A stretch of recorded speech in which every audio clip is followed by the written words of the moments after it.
A stable current account support as part of economic capital policy,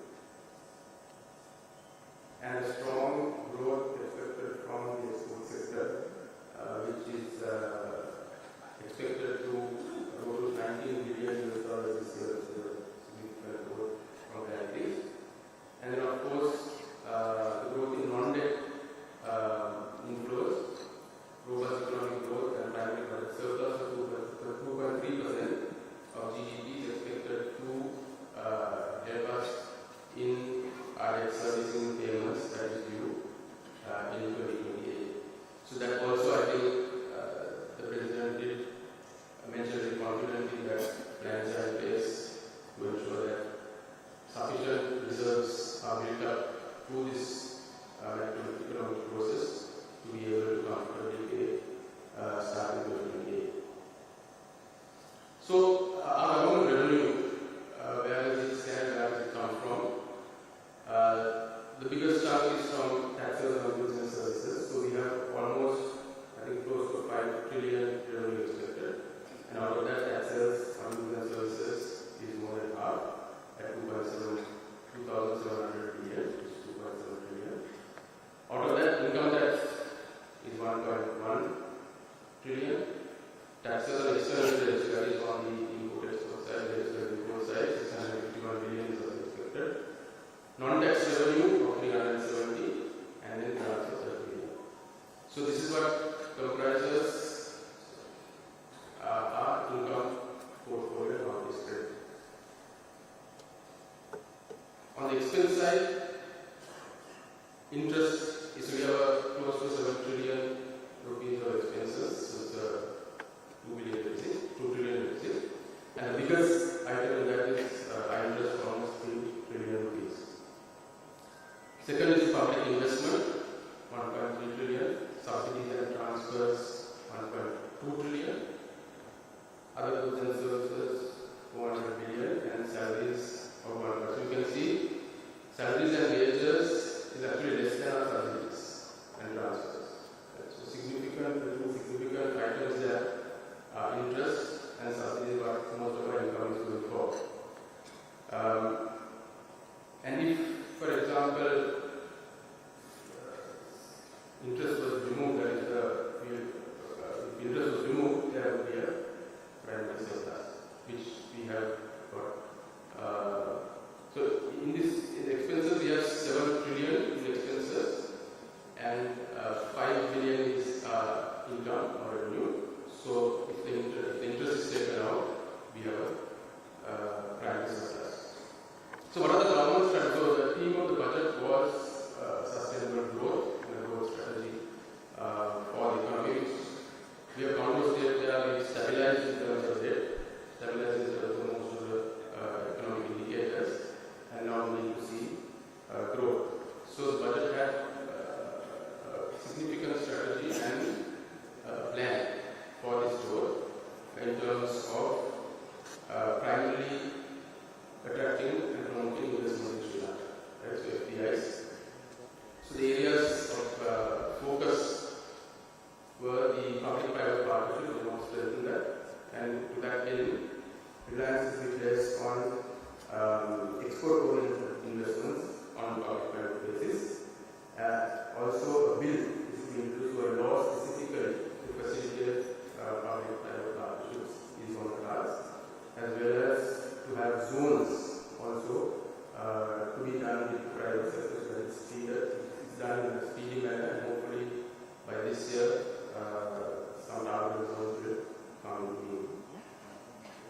Again, on attracting investment, ease of doing business has been a focus. I think the President in multiple fora has mentioned the number of these, well aware of the number of approvals that are required. In some cases, I think it was 70, or in some cases much higher, to just set up business to start, right, from various departments. So they are focusing on ease of doing business, primarily with the registration of property, ease of paying taxes, trade facilitation, enforcement of contracts, as well as obtaining credit. And in addition to that, there is digitalization of India. I think all of us know it has covered significant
So the key area there is phasing out the cash economy. And I think the cash economy has been an issue in terms of the tax base being so low, plus so much of sort of waste as well as corruption also is due to cash economy. So there is a strong push towards managing this cash economy through the digital payment infrastructure that was necessary in the budget. Also, they want to adopt digital payments, which I think will come in rather soon. The infrastructure also has started to minimize the cash economy, but I think it was very clear that there will be no sudden jerks in order to do this. It will be done in a very phased out manner that will not affect economic growth or affect current industry. So that will be key, because sudden jerk to the cash economy, which is also a significant part of our work, shouldn't be supported. Then this also has made significant progress in the reduction of unique digital identification, which every citizen will have, and that also I think is in the cards this year. And then strengthening the institutional framework, also to establish a digital economy authority, also hopefully include this year. Then the other thrust area, or the area of importance in the budget for this growth that we are wanting for, is the strategy to expand exports aggressively. So that it was clearly mentioned that a national export development plan is in place that will take on the challenges of exports for the next 5 years, from 25 to 29.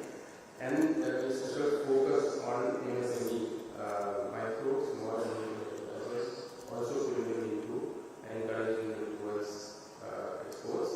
And this will be done. So key area in growing exports is making sure inputs for that export industry is equally streamlined, and that I think they hit the nail on the head there.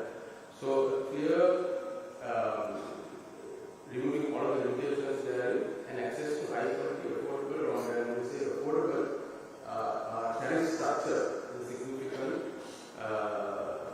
sort of restriction in growing the export industry. So tariff structure that is transparent and predictable by the export industry will be put in place for the next 5 years to facilitate imports for valuation and export. And then rich mineral resources.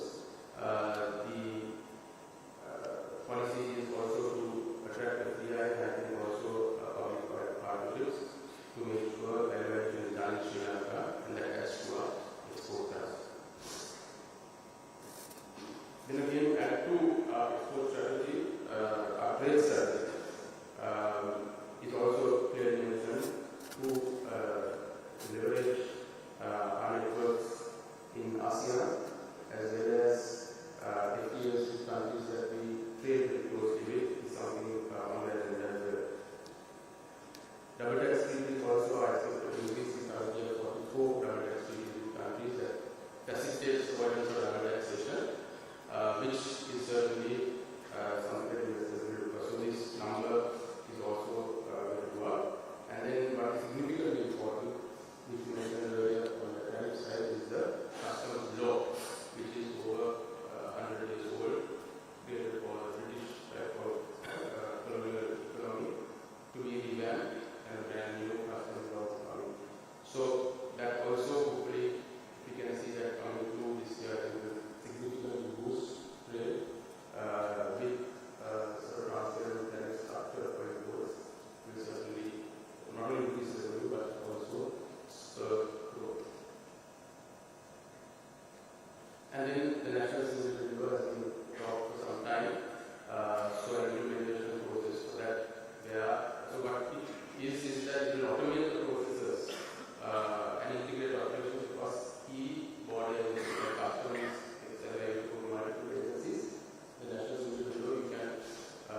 help new innovators to register their brands and patents. So to mention the budget that Sri Lanka has 60% in terms of registering new brands in terms of competition countries. So the aim is to climb up that ladder and have more patents registered here. So these initiatives on research and innovation will hopefully help with that. Right, so moving on to the tax changes. It's not very significant, but companies have major impacts. If you take income tax first, so we thought this was so currently, if you pay your income tax today, there is an interest that builds up, right, 1.5% a month, and that nobody has the power or authority to waive. Right? So if it takes 3 years to get to audit you and assess you after 3 years, automatically the interest has built up, and if you want to settle, you have to settle the interest, otherwise you can't settle it. So there is a provision given to give the Commission General the authority to waive this interest in limited cases where the year of assessment is prior to 2022-23 and you agree to settle whatever disputed tax within 6 months. Right? So this brings a lot of questions on 2022-23 because the years before that have now been audited and most have already paid with interest. So what is the solution for those who have paid with interest? Can we have a refund that interest is something we probably take out in the SDA current discussion. Changes in tax compliance. So this, I think, there was a quarterly return, that mini return that was filed to estimate.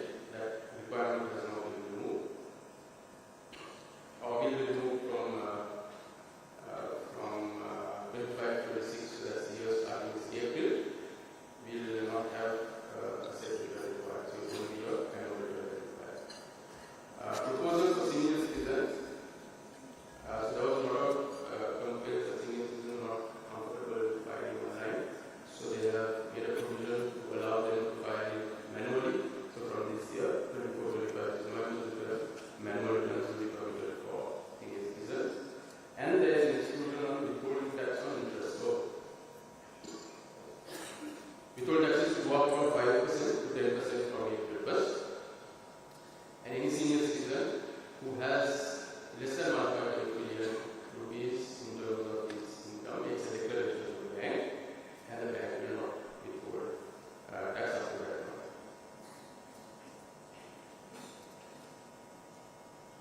Right, so these are exemptions given to non-residents who supply the Sri Lanka Air Force. They are exempted from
Capital gains was a bit of a surprise.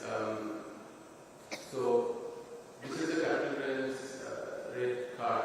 Current tax is 10% for individuals. Only corporates or companies were there. Everybody else, if you take a partnership, a trust, a unit trust, mutual fund, charitable institution, and non-government organization, if they sell an asset, that is either the investment asset or asset used in their business, they will have that 10%, other than a government. Now, they have changed that to make only individuals and partnerships 15%, and everybody else, so their structures were done via trusts, unit trusts, or charitable institutions. Now, if they dispose of an asset, which is an investment or capital nature, they will get 30% on the gain. So, individuals again, 50% increase in the capital gains. Right, so this provision is on the technical where any transfer of assets to the government of Sri Lanka or university is to be excluded from capital gains tax. So, if you transfer an asset generally from university and there are related parties, you have to compute a capital gains tax based on market value consideration. So, there is this provision where if a relative gives land and building to another relative, it's deemed to be deferred, so you won't pay the tax, and the same provision is coming for any such transfer to the government or a university. So, the rationale for this, I'm not sure, but it was mentioned that there are need for a holding company structure for government assets, government entities, so perhaps in that reorganization, this will probably kick in where not be a taxes or is expected. Right, really also a significant change. We were told in December that the SBAT will continue, but now the answer is going to come out, is to be taken out, and it's going to be replaced with a risk-based refund system that will be developed, and this provides the companies based on the data that the department has together, and on that basis funds will be issued. So there will be a pilot project that we launched on REMS. There are identified groups of public funds, and those are significant numbers of public funds to probably go to it, and hopefully once that's successful only, who they expect to be removed is the hope.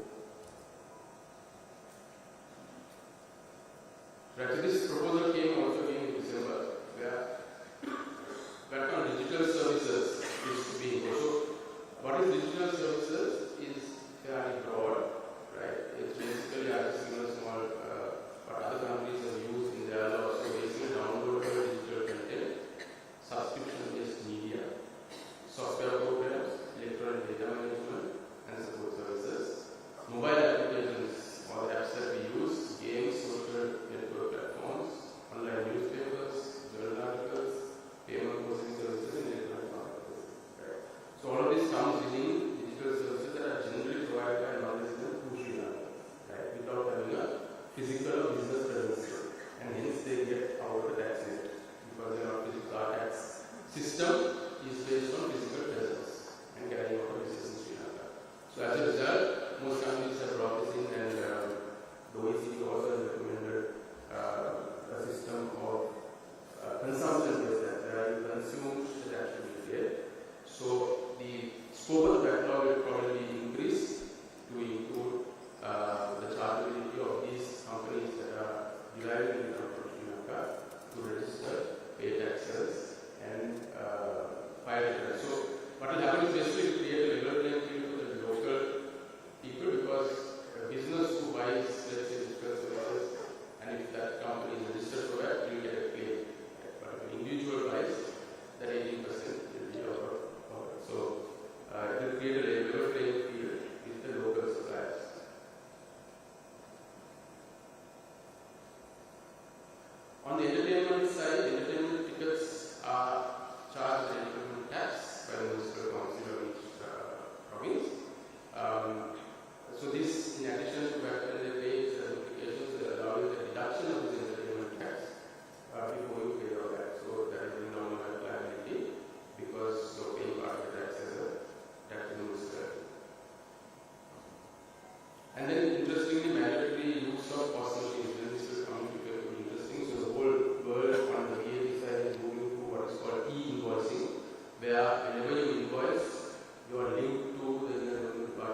department software that will with the department's software, or whether it will be just a simple cost machine where it is actually sort of computerized from a second record is not very clear. So we will get that clarity from the secretary in the panel session. Right, so this was a confusing area, but they are going to restrict the deduction of deferred VAT on capital goods. So they are, what we understand is you won't carry out the functions that are or conditions required for deferment, that it will be disallowed. So most exporters would get deferment at the customs point, and then if that those goods are exported, then the deferment should be allowed.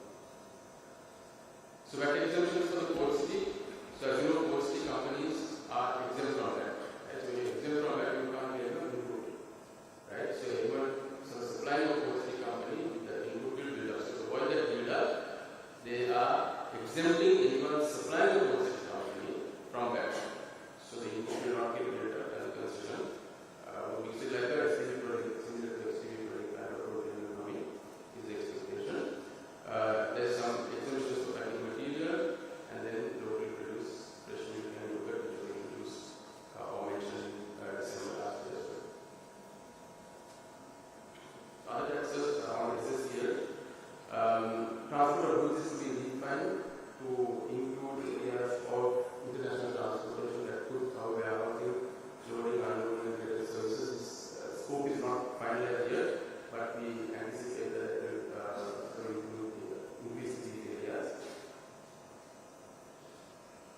Right, on purchase of machinery for CG projects, right, it's currently exempt from SSCL, which is 2.5% that you pay at customers. Right. So this has been exempt so far, it should be closed and limited to projects that have a power purchase agreement prior to February 18, 2025. So that's today. So if you have a power purchase agreement starting from tomorrow, you have to pay SSCL at import point, and that will be a cost of the project. Right. So if you are negotiating your prices, you need to have this in with the CE. Petrol, diesel, kerosene also has a wholesale SSCL account, because only the exemption is limited to supply of fuel in the station. Right. So the supply to the station is that of SSCL, which is then having a cascading effect in the price. So expecting that they are expanding this wholesale because they want to exempt the supplier to the station as well from SSCL, so that hopefully bring down the price of fuel.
Sri Lanka journey of recovering from the deep and complex economic crisis that happened in the country in 2022.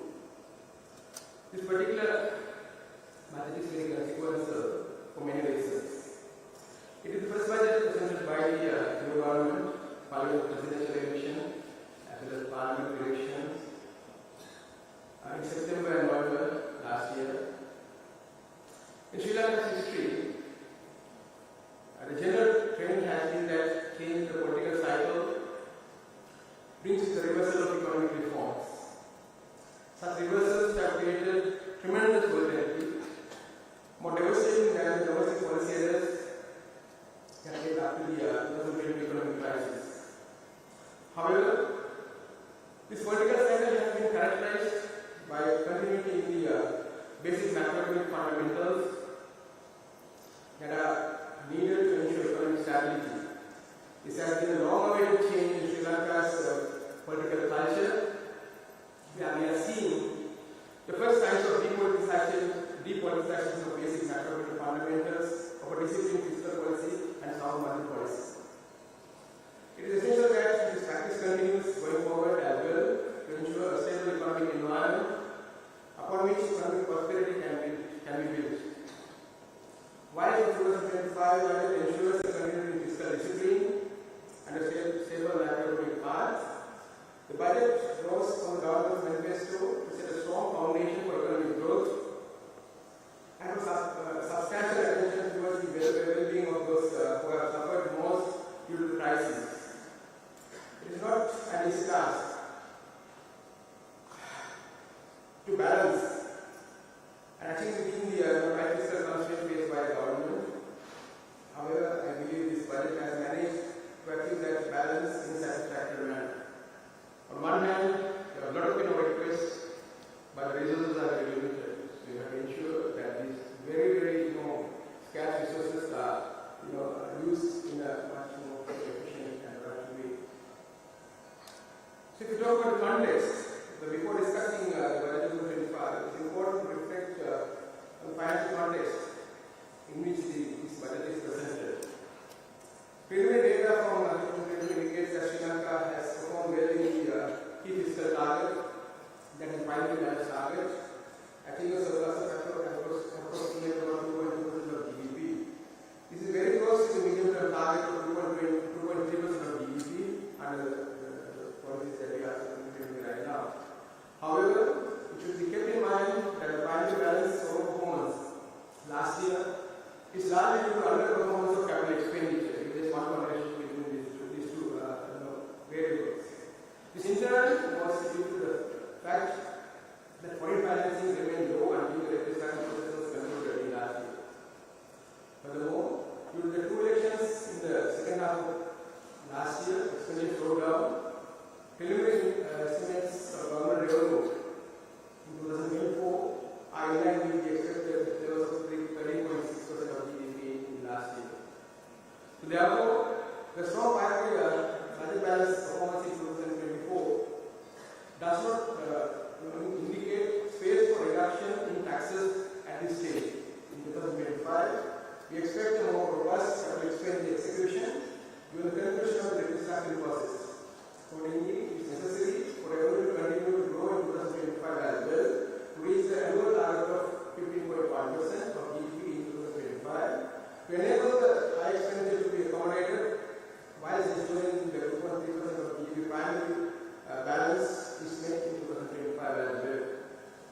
Another important point to note from the preliminary 2024 fiscal year performance is the high interest cost of approximately 9% of GDP. It is important to keep in mind that the Brazil continues to absorb a large cost from the crisis mitigation efforts. When inflation reached 7% in 2022, the interest rates had to be increased in order to bring inflation under control. The government's cost of borrowing increased significantly. In fact, the increases in interest rates were essential at that time to control inflation. Otherwise, Ron would explain further, we had a risk of going to out of control and to high interest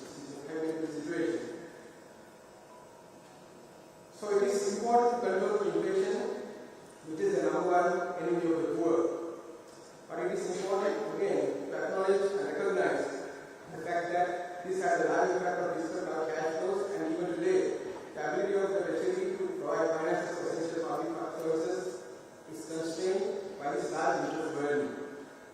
This is the key reason why the government does not have the freedom or flexibility to provide indiscriminate spending to support growth and welfare. Fiscal space, particularly cash flow space, remains very constrained. Let me start the process and regular repricing of domestic debt at global market rates. We enable interest costs to reduce over time. However, until such time, including in 2025, interest costs weigh heavily on treasury cash flow management, which was about 9% last year, and it's going to say, but reduction this year. So expenditure in 2025. So government expenditure is constrained by treasury cash flow constraint and the legal limit of 30% of GDP. Primary expenditure is imposed by the Public Financial Management Act number 4/2024. This is one of the key areas in the fiscal management history in this country. Look, in the past, I learned that when we had the Fiscal Management Responsibility Act, there were targets which were never, reached due to various reasons, and we had sort of continuous, breaching of this, targets. But under this new framework, you will find we have a 30% primary expenditure ceiling. So this budget has been prepared within that framework, which is one of the key to maintain the fiscal discipline and responsible fiscal management in this country going forward. So as the Honorable President clearly mentioned in his budget speech, we as a country are still emerging from the crisis, and we do not have unlimited resources at our disposal. We have limited public funds obtained from the taxes of hard-working citizens. Therefore, every rupee must be spent with utmost care, and value of money must be ensured at all times. This is the sort of principle that we have been operating at the treasury, particularly during the last 3-year period. In this context, I am confident that the 30% of the private expenditure ceiling can be used to generate substantial value if it is carefully deployed and wastage is minimized. For example, several proposals have been outlined regarding the control of public expenditure. Measures such as the nationalization of public agencies, prudent uses of state assets, establishment of a state-owned enterprise holding company, etc. The digitization of public services is also expected to contribute substantial savings. New legislation, including public procurement bill and the state assets management bill, will all contribute to this endeavor going forward. While carefully staying within these fiscal limits, the 2025 budget has provided significant resources to key priority areas, which are aligned with the mandate of the government. 749 billion is allocated with social protection. This includes the substantial increase allocations for consumer as the government increasingly focus on driving its welfare agenda to direct target cash transfers. This is important in order to break from past practices of tinkering with the tax structure and administrative prices in order to provide public welfare going forward as well. It is important for the government to use target direct cash transfers to achieve its welfare objectives. As I mentioned earlier, there is a very complex balance that we are maintaining with all these conflicting requests and issues, particularly still suffering, particularly the poor and the vulnerable. So the government is responsible to take care of them, as highlighted by the Honorable President in this speech. So, at the same time, 604 billion is allocated for public health services, and again, 619 billion is allocated for the education sector. Substantial attention is paid to addressing pressing issues such as child nutrition, preschool education, and other areas that require focus on development objectives. 480 billion is allocated for public transportation and transport-related infrastructure, another key driver of growth, including expansion in the country. All in all, the budget allocates 4% of GDP for capital expenditure from 2.7% of GDP last year. And this is a clear signal of the shift from stabilization to growth. This increase in government capital expenditure will have important implications for sectors such as construction, which have long been uphill due to the decline in government capital expenditure, large areas in the past, and elevated interest rates. The government has now completely eliminated arrears over 90 days, and interest rates continue to decline, supported by low inflation and disciplined fiscal policy. So, revenue sources, I just want to highlight, you already saw the that, but the budget speech does not elaborate in great deal on the government revenue sources expected to fund the 2025 public expenditure. That is because most of the revenue measures have already been previously announced in Parliament, and in many areas are already implemented. For example, the bulk of the revenue gain required to fund 2025 budget is expected from the taxes associated with the liberalization of motor vehicle imports. We expect approximately 1% of GDP to be raised from taxes associated with motor vehicle imports, including besides VAT, as GSO, customs duty, and national tax. Vehicle imports were open again after 5 years of limited limits for restriction on February 1st, and thus far we are comfortable with the observed trend in vehicle imports. The government continues to carefully monitor import trends to ensure there will not be any adverse impact on the external sector. In fact, we are monitoring on a daily basis. Other revenue measures have already been announced, including VAT on digital services, high corporate tax on cigarettes, alcohol and gaming, and corporate income tax on export of services. These revenue measures have also been discussed and agreed with the IMF staff when arriving at the staff level agreement in last year November. Another tax policy adjustment is increasing the individual capital tax from 10% to 15%. And we reiterate that is not a new measure, since at present as well, CGT is charged on corporate sector at 12% and individuals and partnerships at 10%. The CGT on individuals and partnerships proposed to be raised from 10% to 15%, which is progressive measure in our view. Necessary amendments to the Derana Act will be drafted to implement this, and in addition to the tax policy measures, CGT attention is being paid to administration, tax administration, and including tax compliance. However, the President was very firm in his commitment toward this in the budget speech. In fact, you would see, and our view is that the tax policy is already in place. Now, if we are to expect a deal, we will include the tax administration. That is sort of thinking of the government. To rise the key focus of this budget is the effort to drive economic recovery and growth. It is not feasible to do with this through tax incentives and tax holidays. In the past, governments have tried to use tax policy to achieve investment promotion objectives. However, this has led to proliferation of tax exemptions, which contributed to the weak fiscal base and eventually led to the crisis. You remember at the time of the crisis, our tax revenue was only 7.3% of GDP, which was one of the lowest in the world. Investment attraction should be achieved by reducing cost of doing business and facilitating access to factors of production, land, labor, and capital. Economic expansion must be driven by productivity gains and efficiency improvements. Whenever the government does provide limited tax incentives, this would be well targeted based on rational and objective criteria, clearly linked to the risks undertaken by the investor and ensured to have minimal fiscal risk. As part of this disciplined approach to fiscal policy, we are confident that the revenue measures outlined will enable government to reach 15.1% of GDP target to finance expenditure in 2025, whilst delivering the final budget surplus of 2.3% of GDP in 2025.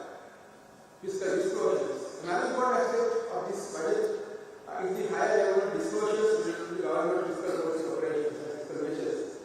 This stems largely from the requirements of the Public Financial Management Act No. 44 of 2004. In terms of Section 22 of the FMRA, annual budget document shall be accompanied by a number of documents, including budget speech summarizing the contents of the annual budget and the overall cost of the fiscal policy, a public-friendly version of the annual budget containing easy to understand summary of the main features of the annual budget, a fiscal strategy statement and budget economic and fiscal professional report, medium-term debt management strategy and annual borrowing plan, a list of ongoing and newly approved public investment projects, including public-private partnership projects, in accordance with Section 1 of subsection 1 of Section 45. A list of outstanding loans and outstanding guarantees provided by the government and other contingent liabilities of the government, including those due to public-private partnership projects. A summary of public service employment across budget entities and a statement of tax expenditures, including the total cost of existing tax exemptions and disclosure of new tax expenditures.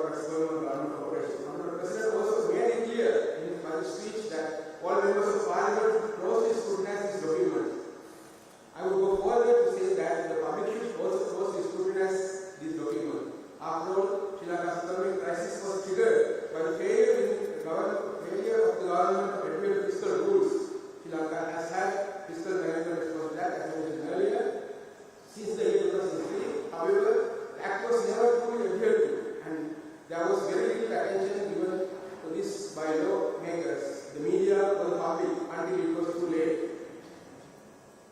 That same mistake cannot be repeated. At present, we have all the laws needed to provide a solid foundation to ensure disciplined macroeconomic management in the country.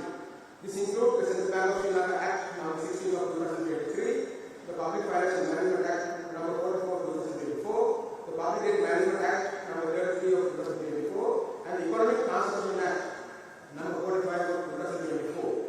But as we have seen in the past, laws alone are insufficient to deliver results. It requires strong institutional commitment and also continuous scrutiny by the legislature, civil society, business chambers like you, and the general public. Therefore, I urge you all to pay attention to the budget documents presented along with this budget.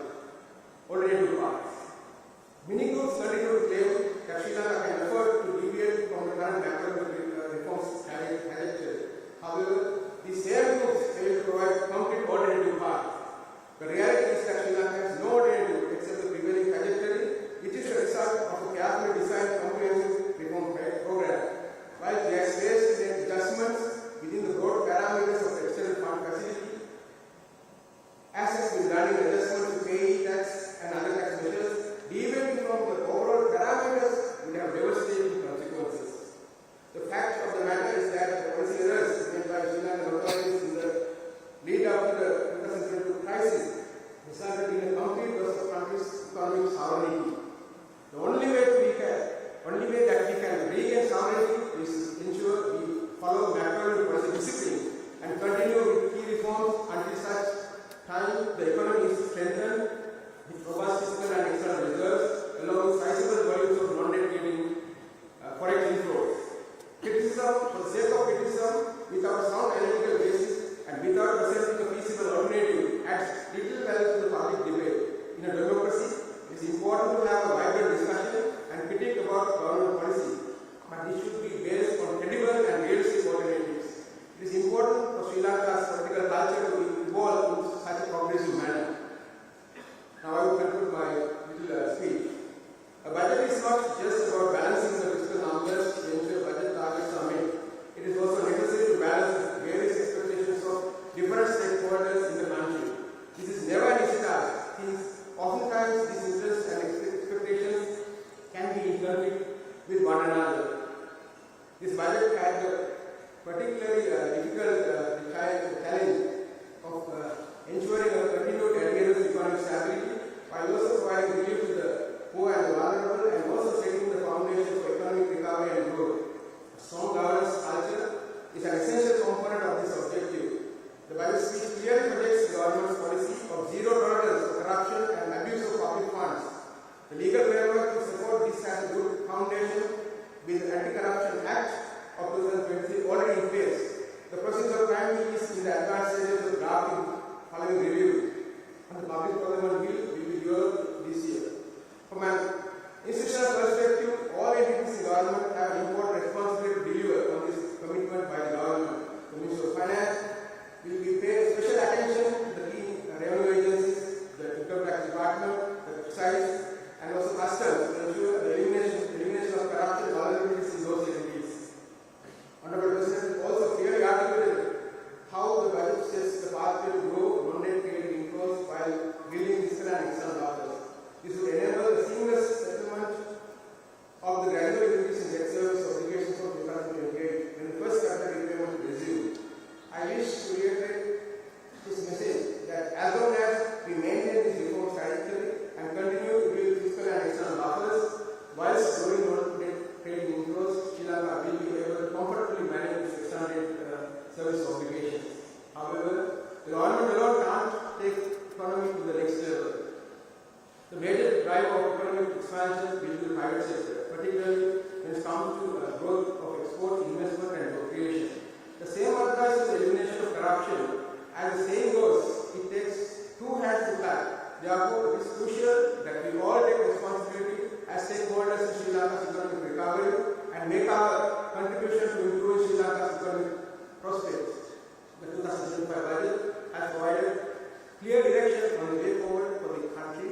It is up to all of us to convert this vision into a reality which will create a prosperous and inclusive economy that will benefit all Sri Lankans going forward. Thank you.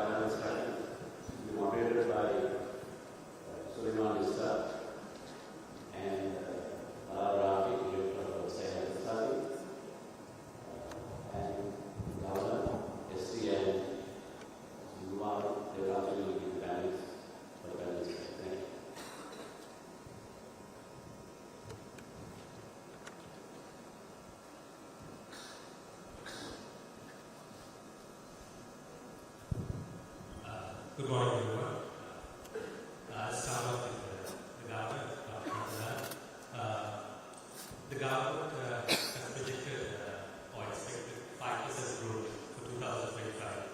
I know you have mentioned that the core objective of the central bank is price stability, but in what ways would the monetary policy be accommodative of this target right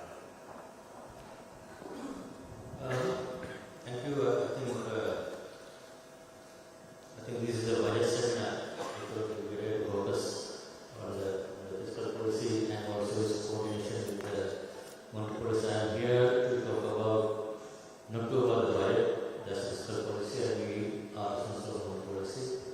But I can say, especially from the monetary policy point of view, budget is kind of supportive and have a very good coordination outcome between fiscal and monetary policy. For example, if I can share the last year, fiscal 2024, the fact that, as mentioned, as you mentioned, the prudent fiscal policy implementation in 2024 has helped for us, central bank, to have a proper monetary policy transmission into the economy. For example, now, if you can remember, your last year, there were a lot of concerns and doubts raised about the government ability to meet the targets of revenue, private surplus, budget deficit, and interest rate, including that. So, key macro targets. I think this is, I'm sure, the first time after several years that even before the year, one of the issues was that fiscal credibility. The lacking of fiscal credibility in terms of announcing the target and end up without being able to meet the target. That's why there are a lot of concerns raised during the past about the government ability to meet the targets. But now, under ST leadership, continuously we have shown the prudent fiscal implementation and gained credibility that in turn help monetary policy implementation and transmission. For example, now last year, when we took over, government was running huge overdraft with two state banks, close to 1 trillion, converted into a buffer for positive deficit with two state banks, creating a very healthy buffer. That has helped to smoothen out the interest rates movement of government securities, falling in line with the monetary policy stance, and that has helped broadly the whole economy in terms of monetary transmission, having been able to transfer interest rates into SMEs, corporates, primarily in line with monetary stance. Thus, I must commend the prudent fiscal policy, how that has helped for the monetary policy. That's the first point. Going forward, also, I'm sure when you look at those targets, this time with more credibility, I'm sure 5 trillion credit target and the private surplus of 2.3%. In my expectation, that also will be overperformed and government will be able to maintain sufficient buffers to smoothen out any short-term volatilities in the government securities years. That will certainly help for us to maintain a stable interest rates going forward in line with the monetary policy stance. That is the proper coordination and positive outcome of prudent fiscal policy into monetary policy. That's one part of the monetary policy. Second part is financial stability. Again, I think there are some good moves. There are a lot of talk about the development bank, SME support. None of those are central bank responsibilities. But I can see the proper kind of without using taxpayer money to have another development bank concept which has already failed in Lanka. Instead,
it's a budget good for the country. And we are owning that there's no to be a part here. So they are more into part as it's your something. It's not a part, and this is I remember you can consistently I have been talking about this need to move the financial direction and that this budget confirms the moving right direction from overall macro study for the Thank you. So I'll move to the big one because the government mentioned the wrong assembly. So there is a thing in the budget talking about the insolvency proposed. So how do you think this will affect especially the RRT ones? Very clear that Parade was suspended for about 4+ years as a result of that. And of course, during the crisis, they raised their margins to 3.6%, somewhere to 13.6%, now over 12.3%. Very quickly, to give you a quick perspective of the work that we've done in this series in the last 6-7 months, we got into some kind of arrangement to extend the Parade suspension to the SMEs facilities to 25 million and 50 million by 1 year and 9 months. So 1 year for 25 million, 2 year and 9 months. So Parade is suspended. Now they can also have a cost in the legal action to take some time. So plans are getting back there by on 1st of April. With the understanding of starting acquisitions 5%. So we thought we'll have hopefully the NPS will come down similarly soon. That's critical for us to know the trade in the private sector because private sector has grown in the last second half of last year by 67 billion rupees per month. We have 193 billion in December. So you can really see the rate is growing, but the SME level is a bit slow. Larger credit growth came from the corporates. Again, for going back to say also a reduction of interest rates because a lot of people talk about SME rates. SME rates are now on an average basis however 2.5% for the portfolio. New lending to SMEs are now at 11.36 and 11.5 somewhere there. As an average, which is pretty impressive in my view. Of course, certain banks are still engineering 20% based on their capital cost and all that. But based on the credit profile, we definitely have access to credit at a very lucrative interest rate soon after this upgrade and all. That's all the good work that we have done. Very quickly on parallel to bankruptcy, this is something that we identified and looking. SLJ was working through instead of money to understand the act at the time they said they were in 6 months. So our team was as a country we were not ready. We liked the idea, but we were not ready soon because if you look at India initially started to some time. Now they have IDs, insolvency and bankruptcy courts. They have insolvency practitioners. So it's a very mature industry now after so many years. So it takes time. So you get transition. So what we have said is just getting over. The other thing about insolvency before you go into insolvency has something called work-out framework, where all the lenders come together and say, okay, this is what we have that like the capital can do. So you have to pay 20% interest as well. Capital we all get together, we like to come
somehow it's not going to be achieved.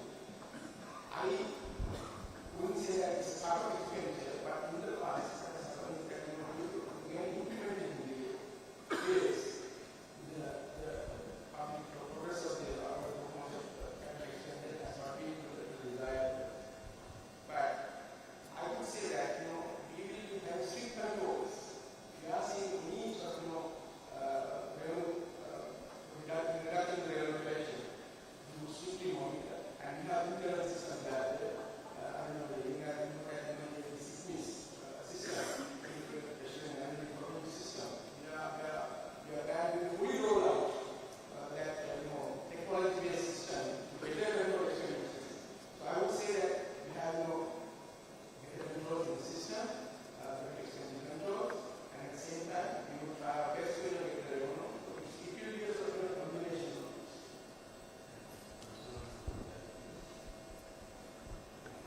I think this is explained clearly that his confidence will be regarded and be getting the private surplus.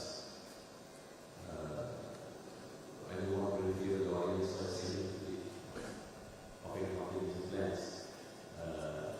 But I think this, the rule is clear based on the design of the taken from IMF, plus the additional taxes that are available from the operators, digital tax as well as tax on the personal services. So those are the compensating mechanisms that have been building the regard this year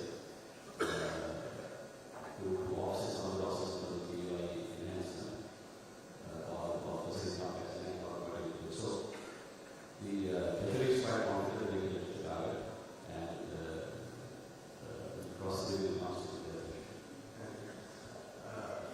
Governor, since we are talking for the business community, positive, there was a statement to say that the investments, capital investment outside Sri Lanka by businesses is to be restrictions to be removed.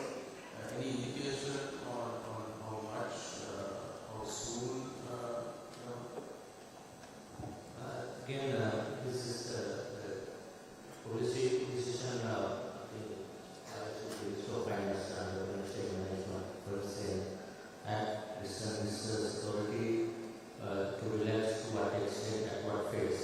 This you can see from the prices we wrote in these controls, government wrote in these controls, and once in every 6 months we review this position and recommend to the government, Ministry of Finance, and then as one issue is circular, Prudential Department is circular based on the approval by the Minister.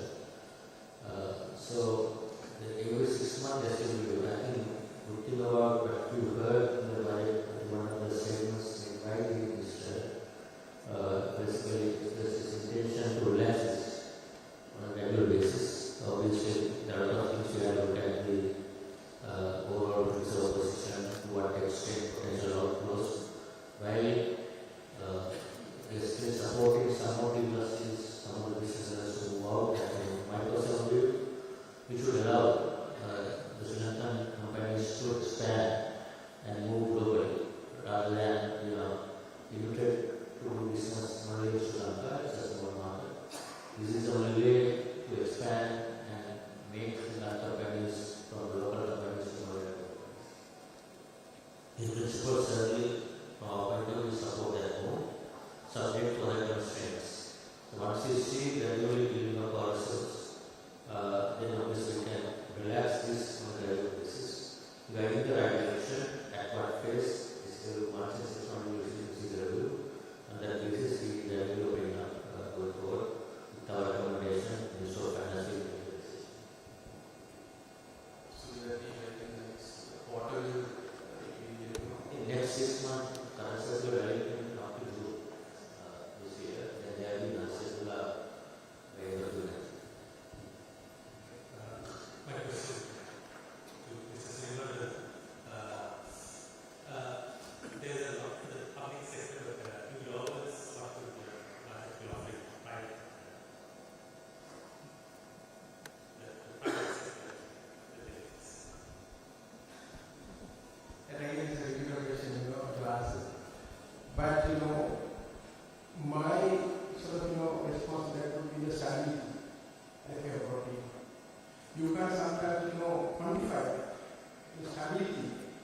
that has been created in this country.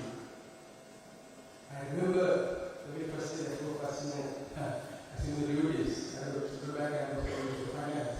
Country was in chaos. What happened to your businesses? What happened to the country? What happened to people? So broadly, my broad answer to your question is the stability that has been created. So you can, undertake your business. To take, for example, banks. I remember at that time, particularly the banks were in the two-state banks, they were at that time. But similar to the other banks. They were not even to, open an LC at that time. So now, all, sort of measures that were, implemented throughout during this 3-year period, the stability has sort of brought in. So my broader answer to that would be, it is the most important factor that has been created, not through this budget, but generally through this policy and the system that we are maintaining. So that is one thing, and it is the private sector's role to use this and improve their businesses and make profits and expand. So that a lot of revenue will be created within the institutions. And at the same time, because of this disciplinary behavior, all the other factors, for example, interest rates have come down, and the stability has been there in the exchange rate, and also things are, in my view, positively affecting the private sector operations. I don't think that through the budget, we should do some specific, concession or whatever. But already you are seeing this, but our expectation, our plan is to improve this situation and maintain this situation without this disruptions, and to create a conducive environment where we will do business in a much more improved manner. And at the same time, some of the policies that are in the budget would help to achieve this, the assassination movement, it is not the government that should, drive this process. It is the private sector. So you should take this as a challenge and work hard and take decisions to take the country forward. How does financial sector support the government's significant thrust towards digitalization and bring more businesses and individuals to the formal sector? In the banks. The financial industry. Yeah. So first of all, I think banks also have to now figure out what channels they want to optimize. I think we spent a lot of time in the last 10-15 years building platforms. We of course have done very good things in the past, like image clearing and slips that can use self transfer and typical state. We also have directed it, we have a QR, we have a pay, we have a lot of things, right? So long as so it's critical that banks is undertake a number of with presentation to agree on what works for the country and what best for the country. That's the starting point. Then I consider private in some pricing differentiation. Yes, it's good at the actual offer, beginning level, you can do that in large capital, China, India, at a scale. These are channels that we have to put like millions of dollars implementing and also maintain, because there are global vendors and things like that. So therefore, that minimum fee for the bank would be say typical, but then banks are significantly differentiate. If somebody comes to manage the branch, you have significantly differentiate charge more, so you push them into like banks have started under the wish play market, but our corporate payments around 99.9% digital. The affluent clients, private clients are 70% digital. So I know people that are very some banks are extremely well in payments. But there are certain other things. Now, how do we basically refer to digitization banking sector, how do we get the revenue side? The other important factor is like a lot of these lower risk businesses using personal accounts, right? So we entertain those. We very well know that somebody like a small business money comes to personal account. That's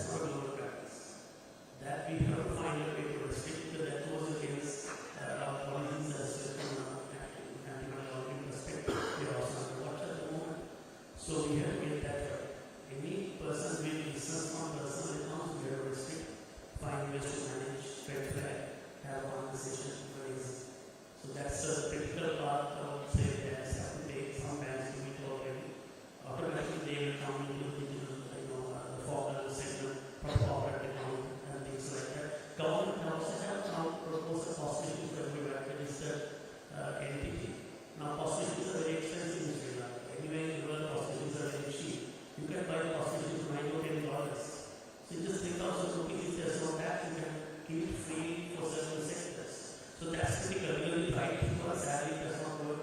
The sport transactions will work for a year. 1 a quarter, you're still you're trying hard to push it forward, but it does not work, sir, because the consumer behavior is still not, because we have gotten used to a debit card and IDFC debit card, touch and go. It's like Australia, Malaysia, here and on. So QR does work in India, and there is constant debate to do QR. Can we force people to scan the QR, highway addresses and all that? Because that's the reality, right? Because no one knows who's brought the phone and do all that work when you can see touch and go. So overall, the pay cash. So those things you have come to a conclusion in terms of we read more for QR or not. The other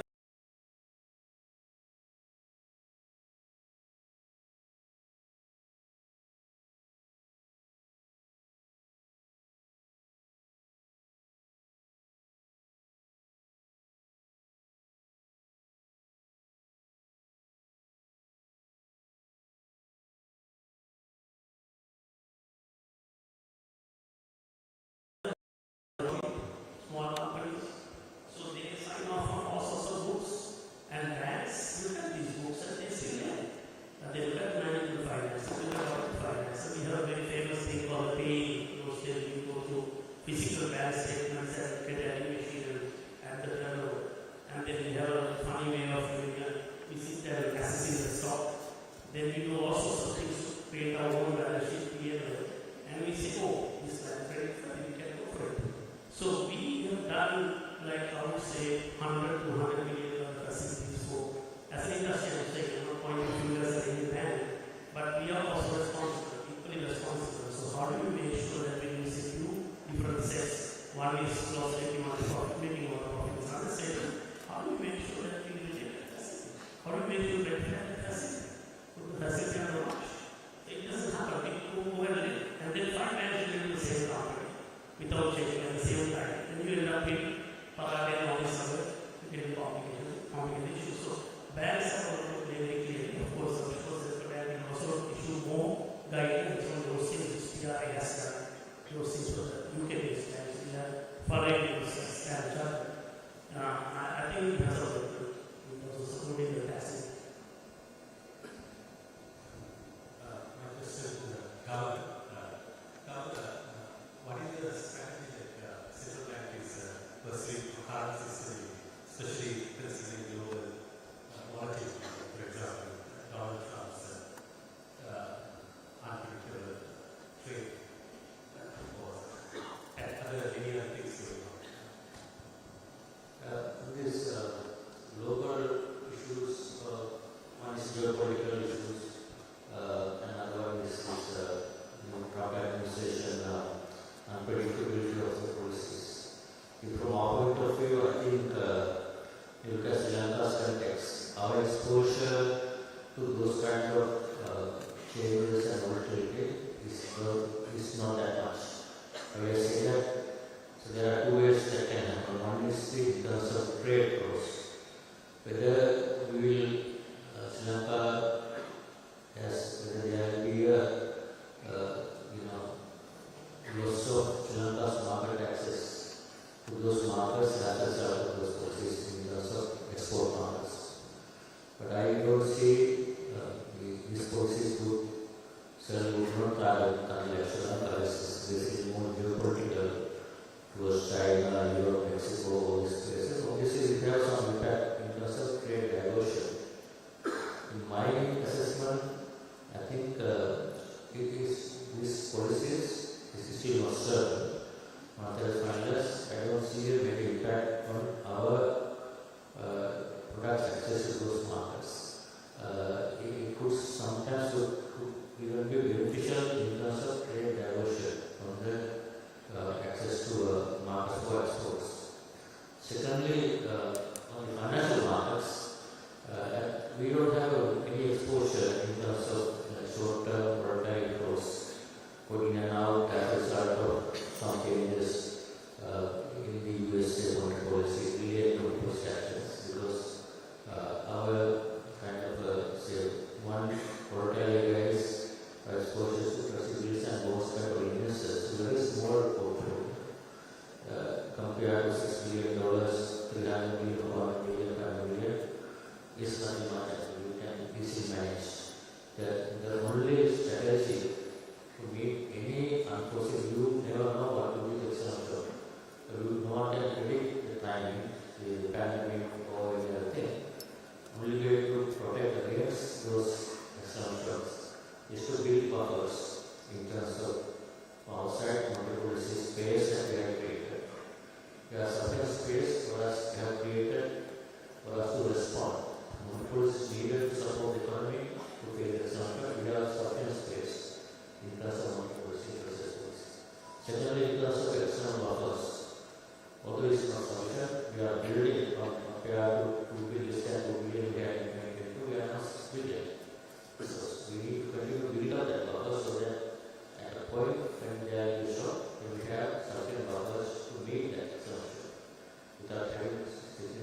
This is a whole program is designed to improve and create more spaces so that any future event you can manage. This is where, if you look at the two situation, we ran out of workers, physical workers, external workers. And we had to go through a very painful cycle as a part of this job. If we had this kind of levels of comfort, we wouldn't be going through that kind of painful cycle. So that is true, you know, Thank you. Just a follow-up on that. For example, with the US government is also trying to impose something with high tariffs. So inflation could rise there. The Federal Reserve could raise the rates. We know that once the Fed increases rates around the world, central banks that will respond to this inflation. Is there a thing that's relevant to the No, I think this is again, if you look at Sri Lanka's monetary policy, I think there are certain markets, for example, the US rate has influence on domestic interest rates, for example, to the Florida. The problem they have in case is that very much open for financial markets. Whenever US interest rates are rising, then even if they want to reduce their rates, it's difficult because it has an impact on the financial costs. So as a result, the monetary policy independence is somewhat compromised as a result of the exposures to the Indian monetary policy meeting. They have to give more weight to the external factors than the domestic factors. But in our case, I mean, at this stage of our exposure, our monetary policy is mainly looking at from the aggregate demand to local demand. So if you look at aggregate demand, there are two components. This is a domestic aggregate demand. This over 70% of the demand is coming from local domestic demand. Only 20% coming from the external exports and import demand. So that is, as I said earlier, financial export is less. So in our monetary policy making, we can focus and monetary policy should be basically taking into consideration very high rate on the domestic demand. External factors, we have that. External factors only last is to build up buffers in terms of flexible exchange rate is the buffer. And it's the instrument to deal with that kind of situation, but it's still a small part of the overall demand. That's why I think from our point of view, this policy rates of global interest is high. We are seeing in the last 2 years, they are very high increase in global interest rates, but our cycle wouldn't necessarily synchronize with those cycles. Less synchronized with the global interest cycles than compared to some other markets. Those are much more high exposure of their markets of global cycles.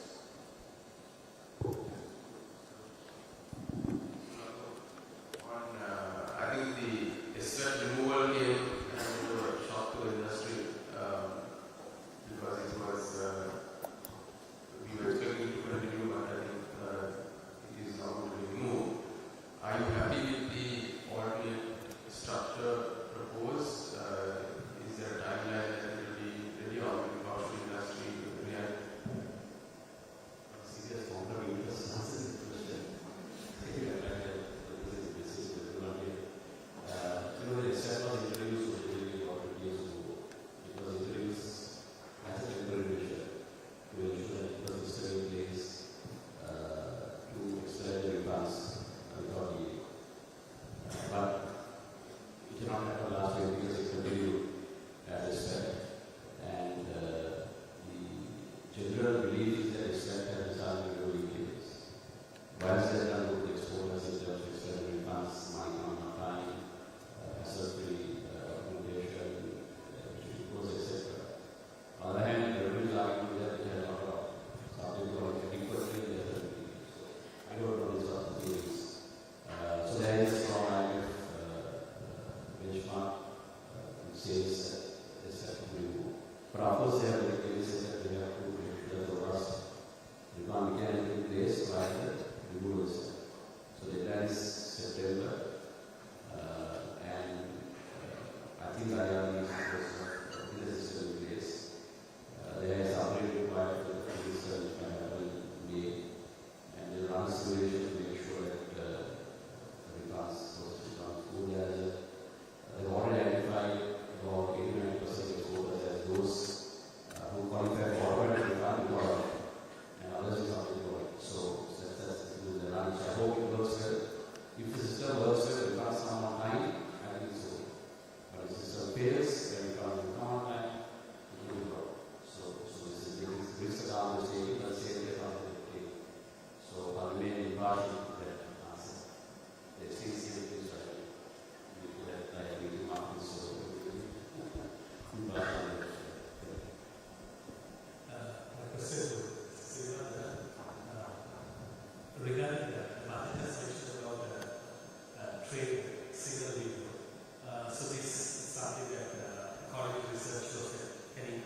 Originally it was assigned to someone else, but now we have taken the control. We are going to be serious on that, and we have had measures internal, and some who also from the private sector join these measures efforts, and at the same time we have some financial issues. As now we have issues enough resources to implement. So, in terms of timeline, the instruction that I have gotten from my ministry is to do it as well. So, we know the importance of it, we know the benefits that the private sector will get through this system, and we want to facilitate those activities. So, it is the expectation of the government to complete it as early as possible. But of course, you need some time, so complete your preparatory works and from plan and all these things. So, but beyond that, we are going to expedite